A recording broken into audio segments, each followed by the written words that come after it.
Hey guys, so I'm back with another video. Today's video is gonna be a review of Melanie Martinez, aka Melanie Bostic. Melanie Bostic. Melanie Martinez's K through 12.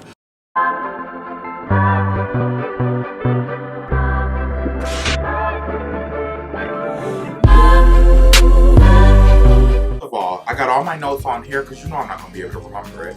And while I'm going over what I liked about it, I'm going to be putting on this face mask because, bitch, I look like I'm 40 years old in the face. And I got the cheese nips because, you know, I'm on a diet, but I'm hungry. So, got the facial mask with collagen because, obviously. I have my mom's vintage mirror that she doesn't know I'm using, so oops.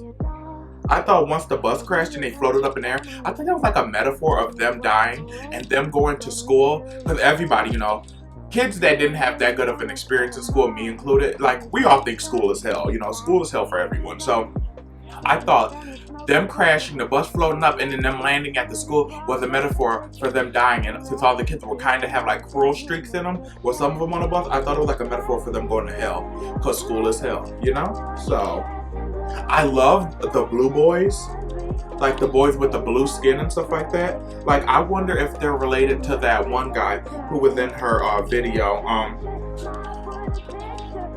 I'm such a fan. Pacifier. So I wonder if all those blue boys, because there were a couple blue guys in there, but I wonder if they're like all related. Like, you know, I want to explore this world a lot more than what they did in the movie, which the movie was so excellent. The costume design, the set design, the hair, the makeup, like, it was everything. It's kind of like, I feel like Melanie Martinez successfully is the female Ryan Murphy, like the female creator of American Horror Story. Like, I would love a season of American Horror Story with Melanie Martinez in charge of the story. Well, Ryan Murphy in charge of the story, and she in charge of like the design, the costuming, and everything else, like the whole aesthetic. Like, Melanie is just an aesthetic queen, and I live for that. Like, I can appreciate that. Also, let me go back to my notes. I did not know how woke Melanie was. Oh, P.S. If the camera moves and it's going in and out of focusness, is that a word? Anyway, it is today.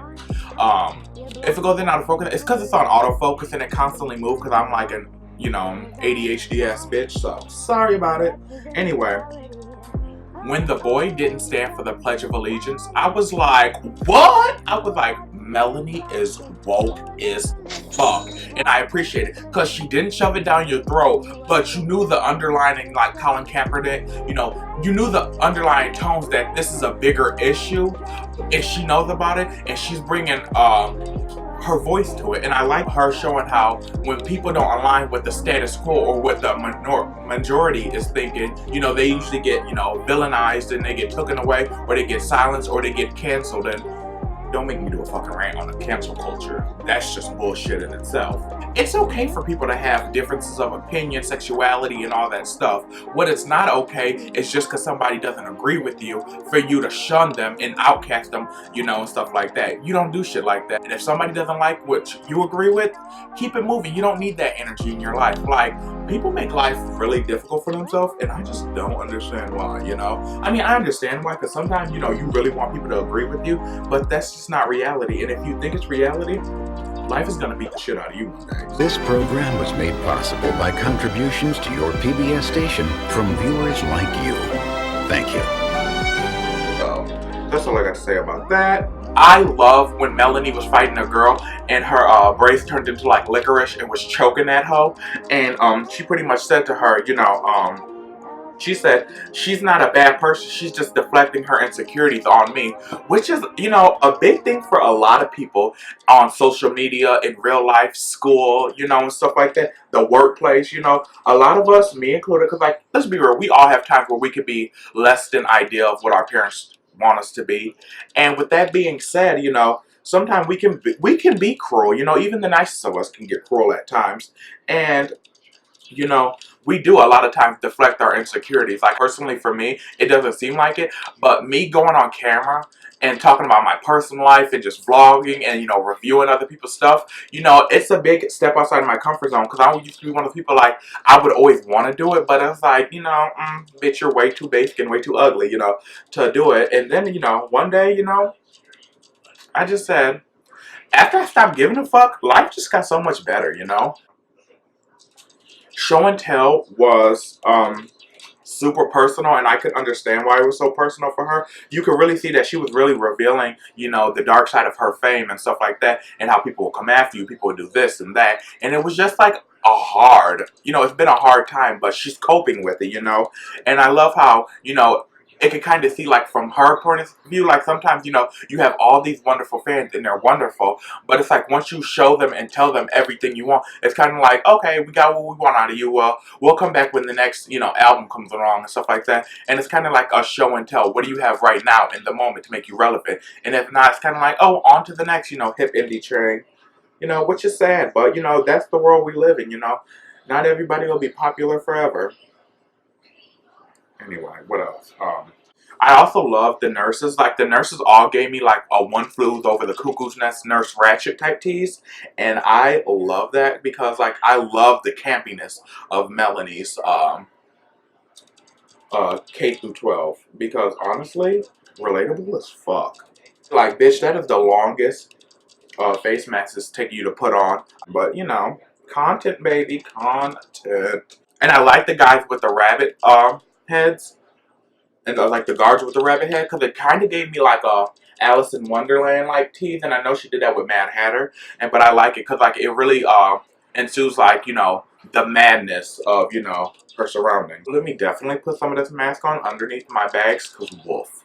So first of all, Teacher's Pet gave me bad flashbacks to my high school experience because my high school experience was kind of like, we had more teachers sleep with students than education going on. So, and it's not, you know, I'm just leave that where that is. So one day I'll do a story time of when I used to try, okay, so back in the day, I used to think being a hoe was a personality trait, and there was this, my cute credit recovery teacher, girl, I would so try to sleep with him, and he was not going, because of course he was straight, you know, but I would like raise my hand in class, and he'd be like, yes, Brandon, and I'd be like, you're cute. In front of the whole class, and everybody would get so fucking uncomfortable. Like, one day when my best friend comes on my channel eventually, I'm gonna have, me and her gonna sit down and do a story time, and she guys will tell you, and I won't even comment, from her perspective, how awkward I made that man in class. Like, I would just raise my hand and be like, I just want to tell you you're cute. Or I'd be like, love you, Mr., you know, what his name and stuff like that. But he was never going. And it's like, out of all the teachers in these schools that, you know, mess with students, you're the one who has a moral compass. No, thank you. And it was always the cute ones that would, you know, have the moral compass. And it was always like the old, ugly dirtbags that, you know, would sleep with the students. But the young, cute ones that are like just fresh out of college, you know, they would never. And I was like, I'm young and I'm tight. Allegedly. Anyway, sorry, that got really X-rated, so sorry about that. I also loved High School Sweethearts. I thought that was so cute. I never really had the High School Sweetheart situation. I was never lucky enough, but honestly, they just ended up breaking up anyway. So, did I really miss anything? He thinks not. But anyway, like I love the whole High School Sweetheart song, like, and everything. It was very cute. I hope Melanie continues these stories and makes more movies because I'm a fan. I will support. I will watch it, you know.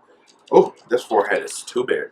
But anyway, my question to you guys is, how epic would it be if Melanie, character of Crybaby, met my queen, my teen idol, Marina and the Diamonds character, Electra Heart.